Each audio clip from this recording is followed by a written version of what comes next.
Hi guys. இன்றைக்கு August 22, 2026. சரியாக இதே நாள் ஆகஸ்ட் 22, 2025 ஆண்டு நான் யூகே வந்தேன். நான் ஸ்டூடெண்ட் விசாவில் யூகே வரைக்கும் எனக்கு எப்படி யூகேயில் போகுது, என்ன செய்ய போகிறோம், அப்படி இருக்குமென்னு சொல்லி சரியாக தெரியாது. வந்த புதுசில் நான் ஆஃப் லைசன்ஸ் ஓப்பனில் வேலை செஞ்சேன். அதுக்கு பிறகு டொமினோஸில் டெலிவரி டிரைவராக வேலை பார்த்தினான். இப்போ ப்ரீமியர் இன் ஹோட்டல் ஒன்றில் வேலை பார்த்து கொண்டிருக்கேன். இதெல்லாம் ஒரு வருஷத்துக்குள்ளேயே நடந்துட்டுது.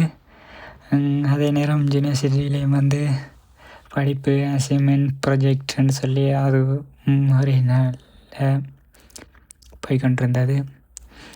சில நேரம் பிஸியாக இருக்கும், சில வேளை டயர்டாக இருக்கும், என்ன செய்கிறேன்னு சொல்லி தெரியாது. ஆனால் உண்மையிலே இந்த ஒரு வருஷம் அப்படி போனதுன்னு சொல்லி எனக்கு தெரியல. சரி, எப்படி போகுதுன்னு பார்க்கலாம் இதுக்கு பிறகு.